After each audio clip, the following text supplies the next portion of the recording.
ni gute abantu babishoboye bakava ku isi bakazamuka bakagera ku kwezi, bakazana amabuye ibiro 328 bakabigeza hano ku isi dutuye.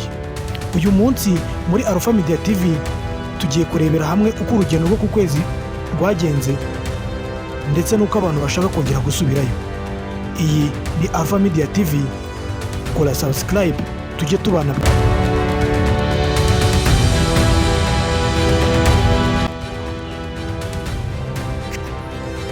Mu mwaka w'1960 Amerika n'Uburusiya bari mu ihangana ry'ikoranabuhanga.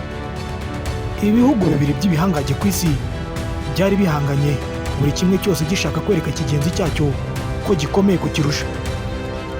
Perezida wa Leta Zunze Ubumwe za Amerika wo mu 1960 Kennedy yagiye imbere y'itangazamakuru ababwira yuko bitarenze umwaka w'1969 uyu mwaka uzarangira Amerika yarohereje abantu ku kwezi. Urugendo rwo kohereza abantu ku kwezi rwatangiye mu mwaka w'1939 kugeza mu mwaka w'1972.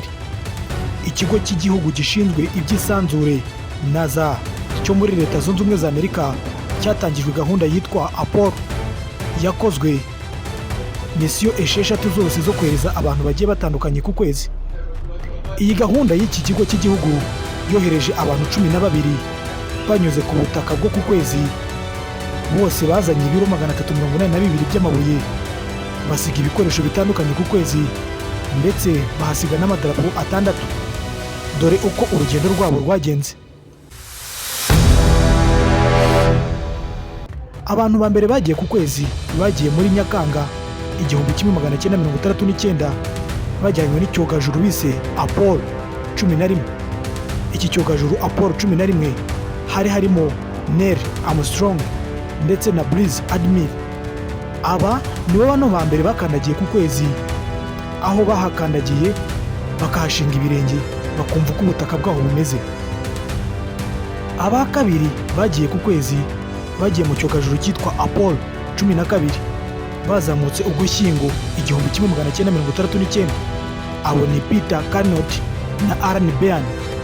Aba bazamukanye ibikoresho byo gupima ibintu bigiye bitandukanye nimba ubuzima bwashoboka ndetse no kuhatura nimba byashoboka. Aba gatatu bagiye ku kwezi bazamutse muri Apollo 14 muri Gashyantare 1971. Aba ni Alan Shepard na Egan Mitchell.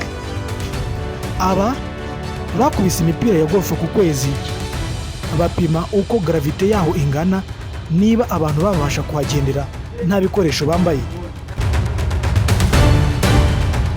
Irindi tsinda ry'abantu bagiye ku kwezi bagiye muri Nyakanga 1971 muri Apollo 15. Aba ni Scott David ndetse na James Irwin.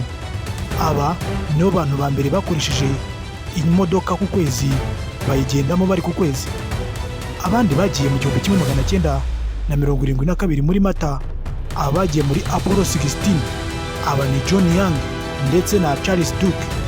Aba nibo bantu bateraguye amabuye menshi ku kwezi bayazana mu cyogajuru cyabo hano ku butaka ku isi. Itsinda rya nyuma ryagiye ku kwezi ryagiye mu kwezi k'Ukuboza 1972. Iryo tsinda ryari ririmo abagabo babiri barimo Eugene Cernan na Harrison Scott Muth.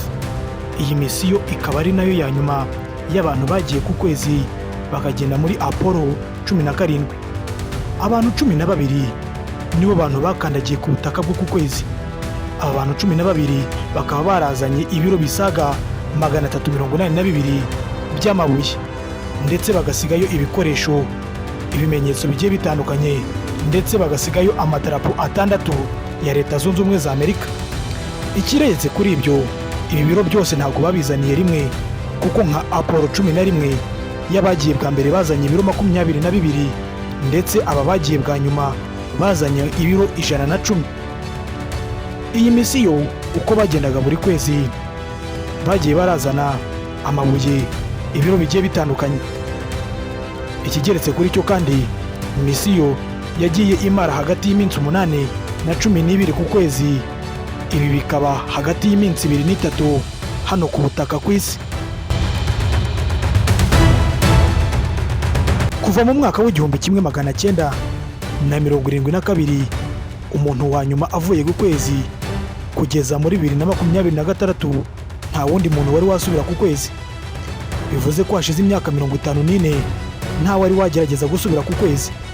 Ibi byatewe n'uko kujya ku kwezi bihenze, aho itsinda rimwe kugira ngo rijye ku kwezi ryakoreshaga asaga miliyaridi 28 z'amadolari y'abanyamerika.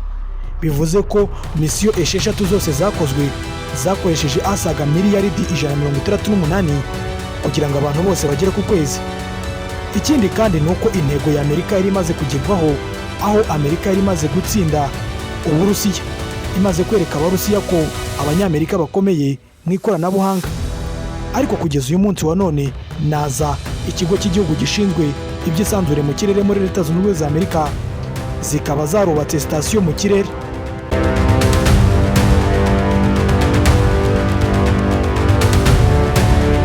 Intego ya NASA, ikigo cy'igihugu gishinzwe iby'isanzure mu kirere muri Leta Zunze Ubumwe za Amerika, ni ukugeza umugore wa mbere ndetse n'umuntu w'umwirabura bakagera ku kwezi. 2026-2027 iyi NASA ikaba yaravuze ko bagomba kuzajya ku kwezi bakubakayo n'inzu. Ikindi kandi nuko sosiyete y'Abashinwa, Abahinde, Uburusiya ndetse na kompanyi zihenze nka SpaceX ya Elon Musk bagomba gukorera hamwe kugira ngo barebe ko ku kwezi hari abasubira kuhatura. Ikindi kandi nuko babonye ko ku kwezi hari amazi y'urubura ashobora gukoreshwa nko kunywa ndetse agakoreshwa nka lisansi, akifashishwa kugira ngo bazajye kuri Mars.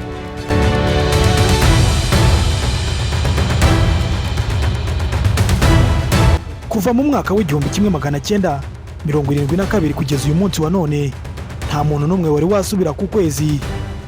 Ariko kuri ubu bikaba biri kugeragezwa yuko hari abasubirayo bakareba ko umuntu yabasha kuhatura.